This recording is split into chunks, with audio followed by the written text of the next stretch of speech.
Dulu, dalam dingin kita berpelukan, sambil membayangkan ujung-ujung hujan sebagai kembang api yang merayakan cinta yang tak akan pernah dijarakan.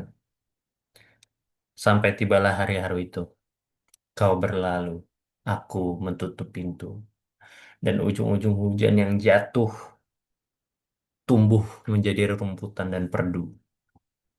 Hari ini, tiba-tiba aku ingat kau di dada jalan yang membawamu jauh.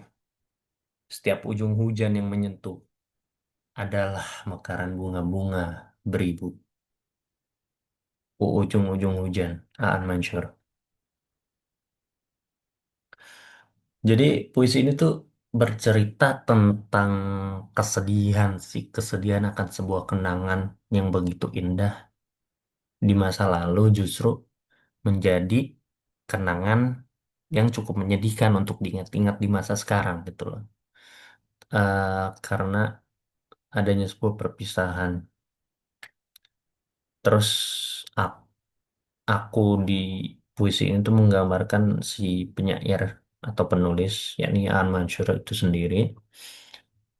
Situasinya sih lebih ke perpisahan, ya kesedihan perpisahan dan kejadian yang tak akan mungkin terulang gitu loh, kenangan indah yang tak mungkin terulang. Terus ada beberapa frasa yang menarik di puisi ini.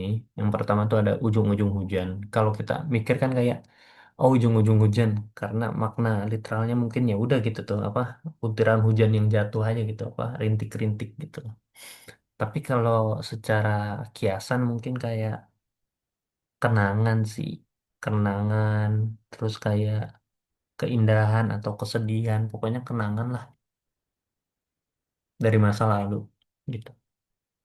Lalu ada juga hari haru. Hari haru mungkin ya itu semua orang juga tahu ya kayak ya udah gitu aja. Kayak hari yang sedih gitu. Makna kiasannya juga nggak berbeda jauh kayak perpisahan, kayak kesedihan atau akhir kisah sih. Nah ini nih ada satu lagi itu tuh rerumputan dan perdu gitu. Kalau secara makna literal kan kayak ya udah gitu kayak cuma tanaman atau semak atau tanaman yang bertumbuh rendah gitulah. Perdu kan tanaman yang tumbuhnya rendah. Tapi kalau secara kiasan tuh kayak apa ya? Kayak kesepian gitu loh. Kesepian, kesedihan, kesendirian karena kalau kita eh, dibalikin ke makna literalnya kan kayak semak tuh semak belukar tuh gimana sih kita menggambarkan di pikiran kita tempat yang gelap gitu tuh nggak ada yang mengunjungi nggak ada yang lewat gitu terasingkan terus gaya bahasanya lebih ke bebas ya rimanya bebas dan nggak terikat sih di puisi ini karena fokusnya lebih ke maknanya gitu loh lebih penggunaan diksi-diksinya kayak perdu tadi atau ujung-ujung hujan atau kembang api atau bunga yang beribu gitu gaya bahasanya terus gaya bahasanya ada tiga sih yang saya dapat di sini ada asosiasi ada personifikasi dan hiperbola asosiasi itu kita bisa lihat dari sebagai kembang api yang merayakan itu tuh diartiin kayak mewakilkan sebuah perasaan senang yang menggebu-gebu gitu loh perasaan senang yang tidak karuan senangnya gitu yang udah pokoknya senang banget gitu. Terus personifikasi ada di bait di dada jalan yang membawamu jauh.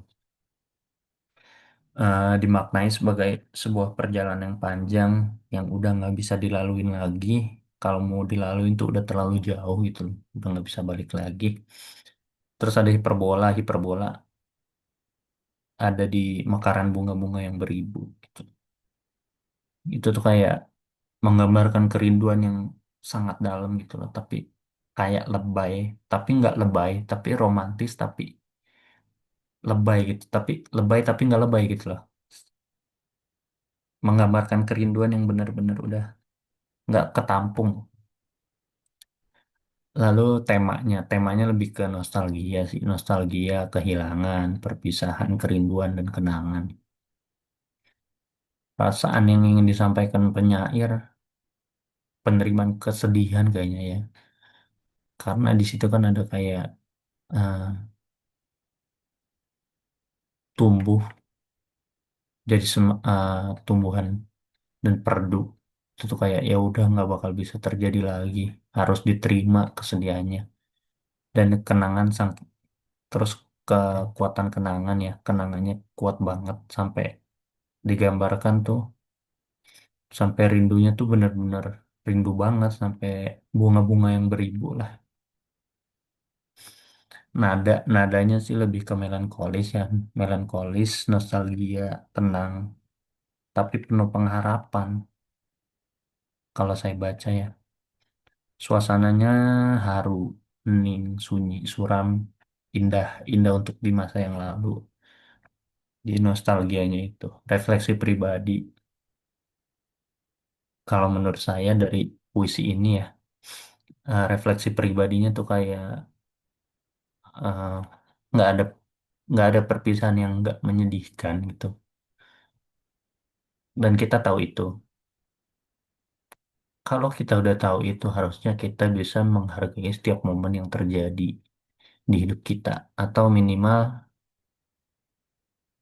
menikmati lah. Kalau nggak bisa mendokumentasi ya menikmati lah.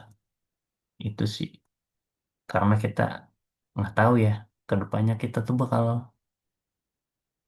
ada di momen itu lagi atau enggak gitu loh. Dan orang-orang atau ya peran-perannya tuh masih ada atau enggak gitu. Jika Anda harus memberi satu kata untuk menggambarkan puisi ini, kata itu adalah sendu sih, sendu. Karena apa ya, momen-momen indah yang udah terjadi di masa lalu tuh ya pahitnya ya emang nggak bisa terjadi lagi gitu loh, nggak bisa diulang lagi. Itu sih menurut saya. Mungkin itu aja sih yang bisa saya sampaikan, kurang lebihnya mohon maaf. Terima kasih.